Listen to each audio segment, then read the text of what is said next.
Est-ce la Terre là-bas au loin? Oui, regarde comme elle flotte dans l'espace au milieu de ses copines les planètes. Tu aperçois Mars rouge orangé et Jupiter avec sa ceinture d'astéroïdes. Même la minuscule Pluton est là. Toutes ces planètes gardent leurs distances entre elles, évoluant chacune sur sa propre orbite. Elles ne sont pas très sociables, tu sais, mais c'est une bonne chose. Elles n'auraient que des ennuis si elles se mettaient à se fréquenter d'un peu trop près. Mais bien qu'elle ne soit pas unique, la Terre est la seule planète dotée de vie que nous connaissons. Et nous savons même pourquoi. C'est parce qu'elle a eu la chance d'apparaître au meilleur endroit de notre système solaire, dans la zone boucle d'or. Les scientifiques disent que l'ingrédient clé de la vie est l'eau. Mais pourtant, il y a de l'eau sur Mercure. Cette planète a des dépôts de glace d'eau à ses pôles sud et nord, mais seulement parce que ces endroits ne voient jamais la lumière. Partout ailleurs, l'eau s'évapore simplement de la surface de la planète. Mercure est beaucoup trop proche du Soleil. Pluton a aussi un peu d'eau. Les astronomes pensent même que la planète naine pourrait être constituée de 30% d'eau. Mais elle est gelée. Contrairement à Mercure, Pluton est trop éloigné du Soleil. C'est pourquoi toute son eau se trouve sous forme de glace. Mais la Terre plane dans cette région parfaite qu'on nomme la zone habitable. Elle a la bonne température pour que l'eau reste liquide et que les diverses formes de vie s'épanouissent. Mais que se passerait-il si la Terre était la seule planète du système solaire? Plus de Mars, plus de Jupiter, plus de Mercure, plus de Vénus. Les choses auraient pu se passer un peu différemment de ce à quoi nous sommes habitués. Tu te souviens de cet astéroïde massif qui a frappé la Terre il y a environ 66 millions d'années? Oui, le méchant caillou. Eh bien, sans Jupiter et sa ceinture d'astéroïdes, notre planète serait constamment la cible de météorites et d'astéroïdes. Et certains d'entre eux seraient aussi gros que celui qui a causé tout ce malheur aux dinosaures. Ces rochers erreraient dans l'espace sans rien ni personne pour les arrêter. Et si la Terre était la seule planète dans le coin, elle serait leur unique souffre-douleur. Mais ce n'est pas tout. Regarde tout cet immense espace que la Terre aurait pour elle toute seule. Cela signifie que notre planète aurait l'occasion de voyager un peu. Elle pourrait même choisir de quitter la zone boucle d'or. Mais alors, la vie sur la planète continuerait-elle comme avant? Supposons que la Terre commence à s'éloigner du Soleil. Il ferait bientôt trop froid sur la planète. Imagine un endroit où le Soleil ne brille plus, sombre et froid, couvert de glace et de neige toute l'année. Voilà comment serait notre Terre si elle s'éloignait du Soleil. Si cela se produisait, nos villes prendraient un aspect très différent. Pour l'instant, la Terre est pleine de vie. Rends-toi dans n'importe quel parc et tu verras des arbres verts et de l'herbe partout. Il y aura des gens qui se promènent, s'assoient sur les bancs et profitent du soleil. Tu apercevras certainement quelqu'un qui joue au foot ou au frisbee. Sur les pelouses du parc, les gens se détendront sur des couvertures en se faisant bronzer. Quelques personnes seront en train de lire, tranquilles et heureuses. Mais retournons dans l'espace. Voici à nouveau la Terre. Notre planète est toujours dans son endroit préféré. C'est pourquoi la vie est si belle. Mais attends une minute, est-ce qu'elle bouge? Notre planète s'est éloignée du Soleil. Cela a-t-il changé les choses à sa surface? Elle semble un peu plus bleue maintenant. Là-bas, la Californie dorée est devenue un peu terne. Elle est même franchement morne et sombre. Un peu comme partout ailleurs sur Terre. New York est couverte de glace. Même dans les endroits les plus chauds, les températures sont maintenant en dessous de zéro, y compris dans des endroits comme les Bahamas. Après un certain temps, l'eau liquide se transforme en glace. Les océans ressemblent maintenant à d'immenses patinoires.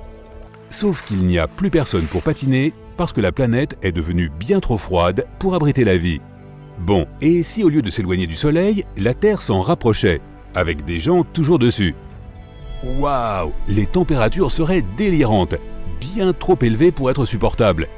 Le climat ne cesserait de se réchauffer, les catastrophes naturelles deviendraient plus fréquentes, les ouragans et les inondations seraient désormais monnaie courante sur Terre.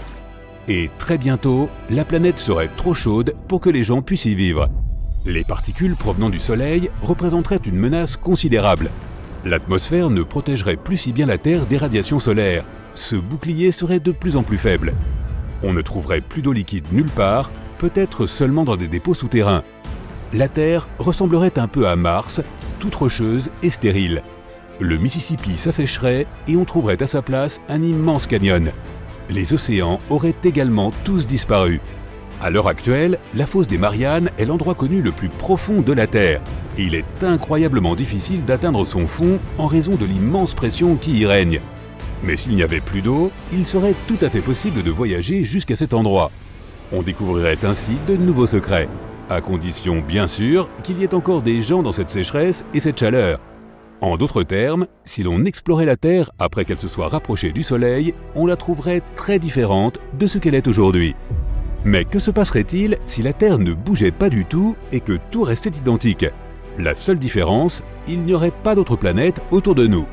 Cela changerait la façon dont nous explorons l'espace. Bien sûr, il y aurait toujours des satellites de positionnement, de communication et de météorologie, et peut-être des télescopes spatiaux.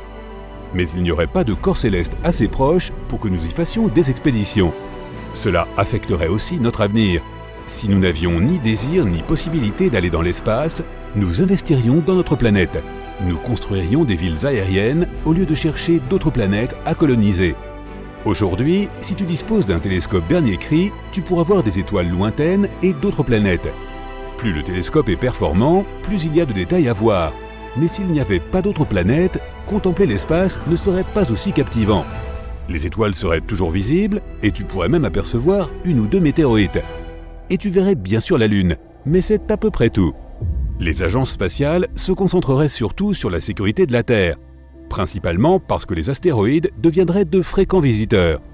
Pour protéger la planète, nos savants auraient la tâche de trouver des moyens de nous en débarrasser. Par exemple, à l'aide d'un rayon laser énorme qui, allumé, pourrait aller jusqu'à la Lune et même plus loin. Au lieu de construire des fusées pour explorer l'espace, SpaceX et la NASA s'occuperaient du nettoyage des astéroïdes. Les humains ne penseraient même pas à essayer de contacter d'autres civilisations. S'il n'y avait pas de planète similaire à la Terre, ils considéreraient que c'est un effort inutile. Cela signifie qu'aucun signal radio ne serait envoyé dans l'espace. Un fait étonnant, en février 2008, la chanson des Beatles, Across the Universe, a été projetée dans l'espace lointain. Cela a été fait pour célébrer à la fois le 40e anniversaire de la chanson et le 50e anniversaire de la NASA. Dans les années 70, nous avons envoyé un autre signal radio dans l'espace. Il contenait quelques informations de base sur les humains et le système solaire. Mais c'était plus un tour de force technologique qu'une tentative de contacter d'éventuels copains extraterrestres. En l'absence de planètes, le monde de la science-fiction changerait lui aussi. Il n'y aurait plus de films sur l'exploration de l'espace lointain. Aucun vaisseau spatial et aucune fusée n'apparaîtraient plus sur le grand écran. Et comme il n'y aurait pas d'expédition vers d'autres planètes, aucun robot ne serait envoyé dans l'espace pour y chercher des signes de vie et explorer de nouveaux mondes, comme ce que font les rovers sur Mars en ce moment. Les gens se concentreraient davantage sur leur propre planète. Par exemple, nous commencerions à explorer ces régions les plus profondes. De nouvelles technologies nous permettraient de creuser beaucoup plus profondément, jusqu'à la croûte terrestre et plus loin encore. Un voyage au cœur de la planète, ça te dirait ? Au lieu d'astronautes, nous aurions des explorateurs du sous-sol profond. Ils s'appelleraient peut-être les terplorateurs. De nouvelles technologies de forage seraient inventées pour rendre le processus plus efficace. Il y aurait de nouveaux types de véhicules, ils seraient créés pour forer et protéger les explorateurs de l'énorme pression souterraine. En explorant le monde sous la surface de la Terre, nous trouverions probablement des formes de vie absolument nouvelles. Il s'agirait de créatures mystérieuses ayant évolué pour survivre dans l'obscurité à des températures extrêmes avec très peu de nourriture. Cela nous aiderait probablement à mieux comprendre notre belle planète. T'es-tu déjà demandé ce que cela donnerait si toutes les planètes de notre système solaire avaient la même taille que la Terre? Il est temps de nous plonger dans ce scénario époustouflant. Imaginons ce à quoi ressemblerait chaque planète si elle était aussi grande que notre chère planète bleue. Le paysage rouge et stérile de Mars deviendrait-il soudain une oasis verdoyante? La géante gazeuse Jupiter disparaîtrait-elle tout simplement? Et quel en serait l'impact sur notre système solaire dans son ensemble? Serions-nous tous condamnés? Attachez vos ceintures et voyons ce qu'il en est. La première planète sur notre liste est Mercure. C'est la plus petite planète de notre système solaire. Oublie maintenant la petite Mercure qui est comparable à une simple lune. Imagine-toi plutôt à la surface d'un brasier perpétuellement incandescent. Il y a plein de cratères et de volcans actifs autour de toi. Et juste en face, un énorme soleil aveuglant. Quel cauchemar! Mais décortiquons ces changements. Si la taille de Mercure augmentait, sa masse et sa gravité augmenteraient de même. Dans ce cas, il est possible que Mercure ait davantage d'atmosphère. Les températures sur Mercure sont extrêmes. Non seulement parce qu'elle est très proche du Soleil, mais aussi à cause de son atmosphère très fine. Ainsi, pendant la journée, les températures atteignent les 430 degrés Celsius. Et la nuit, il fait un froid terrible, pouvant atteindre moins 180 degrés Celsius. Mais à présent que sa gravité est plus forte, Mercure pourrait avoir une atmosphère bien plus dense. Ainsi, la chaleur serait mieux répartie sur la planète. L'atmosphère n'est pas la seule chose qui puisse rendre la planète plus chaude. Si Mercure devenait plus massive, son réchauffement interne serait probablement accru en raison de la compression due à la gravité. Et, hypothétiquement, son activité tectonique pourrait également s'intensifier. En d'autres termes, des paysages plus intéressants, des montagnes plus nombreuses et des volcans actifs encore plus effrayants. Félicitations, tu as transformé Mercure en une Vénus 2.0. Pour nous, tous ces changements ne seraient guère plus agréables. Il deviendrait beaucoup plus difficile d'y envoyer nos engins spatiaux. Il vaut donc mieux que Mercure reste telle qu'elle est, petite, calme et ennuyeuse. En gros, tout le contraire de notre prochaine étape, Vénus. Qu'arriverait-il à Vénus si elle était de la taille de la Terre? Eh bien, à vrai dire, rien. Elle ne changerait pas du tout. Tout simplement parce que Vénus a déjà presque la même taille que notre planète. On l'appelle même la jumelle de la Terre, même si jumelle est un bien grand mot. En réalité, nous ne pourrions pas être plus différents. Vénus est souvent surnommée l'étoile du matin, parce qu'elle est très brillante et visible dans notre ciel. Mais ne te laisse pas abuser par sa beauté. Cette planète est l'un des endroits les plus inhospitaliers de notre système solaire. Sa surface est plus chaude qu'une pizza sortie du four, soit environ 482 degrés Celsius, et elle est recouverte d'épais nuages d'acide sulfurique qui dissoudraient tout humain tenté de la visiter. Hélas donc, tu n'es pas prêt de t'y rendre. Passons maintenant à une planète qui, contrairement à Vénus, pourrait potentiellement devenir notre nouveau foyer, Mars. Imagine-toi à la surface de la planète rouge, à regarder le coucher de soleil bleu et à humer une brise rafraîchissante. Oui, tu as bien entendu, de l'air. De plus, tu pourrais être entouré de plantes et d'animaux et avoir l'impression de te trouver sur Terre. Mais comment est-ce possible ? Une planète Mars plus grande aurait un champ magnétique et une gravité d'autant plus fort. L'atmosphère y serait donc plus riche et plus dense. Elle contiendrait probablement une plus grande quantité de gaz, y compris de l'oxygène. Ne serait-ce pas génial ? En outre, une atmosphère plus dense pourrait répartir la chaleur sur l'ensemble de la planète. Mars pourrait alors devenir beaucoup plus chaude et bien plus confortable. Et voici le changement le plus important, de l'eau liquide. Mars possède de l'eau gelée au pôle et dans les réservoirs souterrains. Mais avec une gravité plus forte, elle pourrait potentiellement maintenir de l'eau à l'état liquide à sa surface. Chouette alors! Mais il y a un hic. La nouvelle Mars aurait également un tempérament explosif. Elle est déjà géologiquement active, mais sa chaleur et sa pression interne monteraient en flèche. Cela signifie des éruptions volcaniques plus fréquentes et bien plus impressionnantes. Imagine à quel point il serait excitant d'assister à de telles éruptions sur une autre planète. Enfin, si tu parviens à échapper aux conséquences. De façon générale, la planète pourrait devenir plus verte et plus luxuriante, mais elle n'en serait pas plus sûre pour autant. Enfin, ce serait quand même formidable d'y assister. Mais il est temps de passer aux géantes de notre système solaire. Et si nous avons déjà agrandi des planètes, il est maintenant temps de les compresser vraiment, vraiment fort. Si Jupiter devenait 11 fois plus petite, quel désastre ce serait! La première chose que l'on remarquerait, c'est un changement de gravité. Et je dis bien que nous le remarquerions, car nous n'aurions plus d'autre choix que d'émigrer ailleurs. Jupiter subit entre 30 et 100 collisions de gros astéroïdes tous les ans. Tout cela en raison de sa forte gravité, qui les attire tous à elle et nous protège. Mais notre grande sœur protectrice s'est transformée en un petit bébé joufflu. Dis bonjour à toute une bande d'astéroïdes.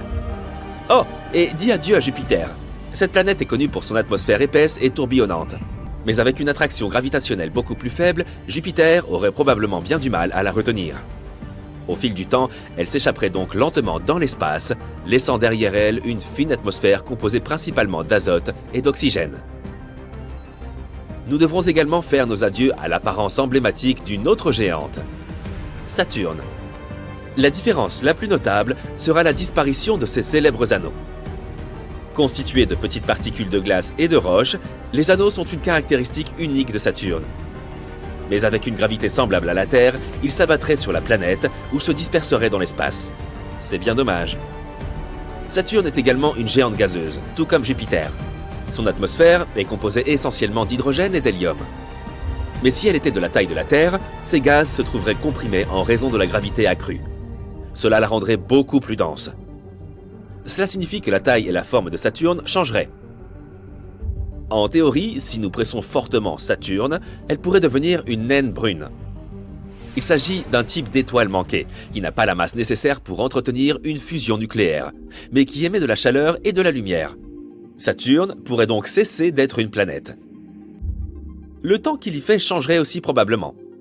Toutes ces tempêtes démentielles, comme la fameuse tempête hexagonale qui fait rage au pôle Nord, deviendraient plus calmes et beaucoup plus faibles. La géante suivante est Uranus. Essayons de comprimer cette pauvre planète. Tout d'abord, la gravité à la surface d'Uranus serait beaucoup plus faible qu'aujourd'hui. Son atmosphère pourrait également changer. Si Uranus était plus petite, elle pourrait présenter une atmosphère plus fine et des gaz différents. Cette planète est plutôt froide, avec une température moyenne de moins 214 degrés Celsius. Mais si elle avait la taille de la Terre, elle pourrait se réchauffer un peu, en raison d'un rapport de volume réduit en comparaison de sa surface. Mais ne te réjouis pas trop vite, il y ferait encore bien plus froid que dans les endroits les plus glacés de notre planète. Comme tu peux le constater, les géantes gazeuses n'endurent pas facilement un tel rétrécissement. Sauf peut-être l'une d'entre elles. Étonnamment, la petite Neptune deviendrait beaucoup plus sympathique. Tout d'abord, il s'agirait probablement d'une planète rocheuse, dotée d'une minuscule atmosphère. Fini la géante gazeuse. Place à une planète où il est plus facile de vivre et de se déplacer, pour les animaux comme pour les humains. Et en parlant de se déplacer, en raison de sa petite taille, la gravité sur cette nouvelle Neptune serait presque la même que celle de la Terre, ce qui faciliterait grandement la marche et le saut. Plus besoin de flotter dans l'espace. L'atmosphère de la Neptune originelle est si épaisse qu'on peut à peine y distinguer sa main devant son visage. Et la pression de surface y est environ 100 fois supérieure à celle de l'atmosphère terrestre. Mais notre nouvelle Neptune serait très différente, avec une atmosphère beaucoup plus fine et bien moins dense. Elle contiendrait encore du méthane, de l'eau et de l'ammoniac, mais beaucoup moins qu'avant. Enfin, la température. La Neptune actuelle est glaciale, avec une température moyenne d'environ moins 223 degrés Celsius. Mais si elle avait la même taille que la Terre, elle serait probablement beaucoup plus chaude, tout comme Uranus. Ah, voilà qui est mieux. Quelle planète ce serait pour nous? Et voilà pour les changements planétaires. Mais qu'arriverait-il à l'ensemble du système solaire si nous rendions toutes les planètes aussi petites? Il est difficile de le prédire, mais il semble clair que leur gravité et leurs orbites pourraient changer considérablement. Il est peu probable que l'une d'entre elles s'envole au loin dans l'espace ou s'écrase contre sa voisine, ou un truc du genre. Mais beaucoup de leurs orbites deviendraient probablement très instables. Et le nombre de collisions avec des astéroïdes augmenterait considérablement. Bien sûr, tout ceci n'est que pure spéculation. Ce n'est pas comme si nous pouvions vraiment expérimenter tout cela. Mais c'est tout de même un exercice de pensée très intéressant. Et cela permet de se rendre compte à quel point notre système solaire est unique et spécial. Allez, monte! Nous allons faire une tournée des planètes voisines de la Terre. Commençons par Mercure, la plus petite planète du système solaire. Pendant la journée, la température à sa surface peut atteindre les 430 degrés. Et pendant la nuit, elle peut redescendre jusqu'à moins 180 degrés. Si les températures sont si extrêmes, c'est parce que cette planète n'a pas d'atmosphère. Au lieu de cela, Mercure a une mince exosphère. C'est l'une des raisons pour lesquelles Mercure n'est pas habitable. Les températures et le rayonnement solaire y sont trop sévères pour qu'un organisme puisse y survivre. Mais imaginons qu'il existe un moyen de vivre sur Mercure. À quoi la vie ressemblerait-elle sur ce gros caillou? Sa surface est semblable à celle de la Lune. Au cours des millénaires, les météorites y ont imprimé de nombreuses marques. Mais contrairement à la Lune, la surface de Mercure est gris-brun. Maintenant, regardons l'air. Vu de Mercure, le Soleil paraît presque 3 fois plus grand que vu de la Terre. Et sa lumière y est presque 7 fois plus intense. Je me demande quel type de lunettes de soleil il faudrait porter si nous vivions là-bas. La vie pourrait-elle apparaître un jour sur cette planète? Ne te fais pas d'illusions, c'est très peu probable. Maintenant, que dirais-tu d'atterrir sur Vénus? Tu crois peut-être que la planète la plus chaude de notre système solaire est Mercure, car c'est la plus proche du Soleil. Mais en réalité, c'est Vénus qui détient ce record. Qu'est-ce qui fait que Vénus est si chaude? La principale raison est son atmosphère. Elle est composée presque entièrement de dioxyde de carbone. Et elle est si épaisse qu'elle provoque un réchauffement continu à la surface. En gros, les gaz de l'atmosphère emprisonnent le rayonnement thermique. Cette planète ne se refroidit donc tout simplement jamais. L'eau présente à sa surface se transforme constamment en vapeur. Si Vénus était un plat, son atmosphère serait donc comme un micro-ondes. Voilà pourquoi les températures peuvent y atteindre les 465 degrés. À quoi ressemblerait la vie sur Vénus ? Sur Terre, les saisons changent à cause de l'inclinaison de la planète. Mais Vénus ne connaît pas de changements importants tout au long de l'année. Tout y est à peu près constant la nuit comme le jour. Et qu'en est-il du ciel ? Les nuages sur Vénus sont jaunes ou d'un blanc très vif. Ils sont principalement composés d'acide sulfurique. Mais alors, pourquoi Vénus apparaît-elle rouge-orangé quand on la regarde depuis la Terre ? Déterminer les vraies couleurs des planètes a toujours été très délicat. La coloration d'un corps spatial sera différente selon l'endroit d'où tu la regardes. Si nous voyagions jusqu'à Vénus, nous y trouverions une surface brun-rouge. Les molécules de dioxyde de carbone et d'acide sulfurique retiennent la lumière qu'elle reçoit du Soleil. D'où la teinte rouge-orangé de la planète. Et sais-tu qu'on dit souvent que Vénus est la jumelle de la Terre ? Les deux planètes sont de taille presque égale. Toutes deux ont des surfaces relativement jeunes et des atmosphères épaisses et nuageuses. De plus, l'orbite de Vénus est également la plus proche de la Terre. On pourrait donc s'interroger sur la possibilité de la vie sur cette planète. Mais je suis désolé de te l'annoncer, non, Vénus n'est pas habitable. Notre prochaine destination est Mars. Contrairement à Vénus, il y a des saisons sur Mars en raison de l'inclinaison de son axe de rotation. Elle connaît également un phénomène saisonnier secondaire à cause de son orbite fortement elliptique. Son hémisphère sud connaît des hivers plus froids et des étés plus chauds que son hémisphère nord. La température moyenne sur Mars est de moins 60 degrés. Mais la chaleur peut aussi varier entre les pôles et l'équateur. Et elle peut varier de façon spectaculaire en une seule semaine. Mais ce n'est pas si terrible comparé aux deux planètes précédentes, hein ? Mars est-elle habitable ? La première chose dont un organisme devrait s'inquiéter ici, c'est du rayonnement spatial. La Terre a un champ magnétique et une atmosphère épaisse qui protège sa surface des radiations. Mars ne possède ni l'un ni l'autre. Sa gravité correspond à 1/3 de celle de la Terre. Et avec une gravité plus faible et une atmosphère plus ténue, il serait très difficile pour une créature de survivre sur la planète rouge. En 2013, la NASA a découvert un ancien lac d'eau douce qui aurait pu être un jour un environnement hospitalier pour la vie microbienne. Il existe des preuves que de l'eau liquide a jadis été présente sur Mars. Cela suggère que Mars aurait pu disposer d'un environnement favorable à la vie. Qu'est-il donc arrivé à toute cette eau ? La théorie la plus couramment admise est que l'atmosphère de Mars s'est trop raréfiée et est devenue trop froide pour que de l'eau liquide subsiste à sa surface. Sa disparition pourrait aussi être liée à la perte des premiers champs magnétiques. Ou ce serait sa taille qui serait tout simplement en cause. Mars est sans doute trop petite pour conserver de l'eau. Donc, pour l'instant, Mars n'est pas habitable. Mais nos scientifiques continuent d'envoyer des missions vers la planète rouge. Peut-être feront-ils de nouvelles découvertes ? On verra bien. Et maintenant, Jupiter. Tu t'es déjà demandé à quoi la vie pourrait ressembler sur la plus grosse planète de notre système solaire ? Jupiter est assez peu propice au développement biologique. Les températures sur cette planète ainsi que sa composition ne sont pas du tout favorables à l'apparition de formes de vie. Jupiter possède des couches de gaz, principalement de l'hydrogène et de l'hélium. Et ces gaz occupent toute la planète. Littéralement, il n'y a aucune surface solide. Les gaz vont jusqu'au noyau. Sous la surface, ils deviennent liquides et se transforment en plasma car la pression atmosphérique y est bien plus intense que n'importe où sur Terre. Pour mettre les choses en perspective, un organisme sur Jupiter devrait pouvoir résister à une pression atmosphérique 1000 fois supérieure à celle de notre planète. Un être vivant pourrait-il survivre dans de telles conditions ? Peu probable. Jupiter n'est absolument pas habitable. Mais bon, il paraît que sa lune, Europe, elle, pourrait l'être. Changement de décor. Saturne. C'est la deuxième plus grande planète de notre système solaire. Comme Jupiter, Saturne est une boule de gaz géante principalement composée d'hydrogène et d'hélium. Et la température sur cette planète ? Elle est glaciale. Et puis, il y a des vents extrêmement puissants. Les vents dans la haute atmosphère de Saturne atteignent une vitesse de 490 mètres par seconde. Comparons ça aux tempêtes sur Terre pour mieux comprendre. L'ouragan le plus puissant jamais enregistré chez nous se déplaçait à une vitesse de 107 mètres par seconde. Donc, la réponse à la question « Y a-t-il de la vie sur Saturne ?» est plutôt évidente. La vie telle que nous la concevons n'y existe pas. Notre prochain arrêt est Uranus, l'une des plus grandes géantes de glace. L'atmosphère d'Uranus est dominée par la glace. Mais ce n'est pas la seule chose qui explique la couleur bleue de cette planète. L'autre raison est le méthane dans son atmosphère. Il absorbe la lumière rouge et reflète le bleu. Et c'est la même chose sur Neptune. Uranus est la planète la plus froide du système solaire. Les températures peuvent y descendre jusqu'à moins 224 degrés.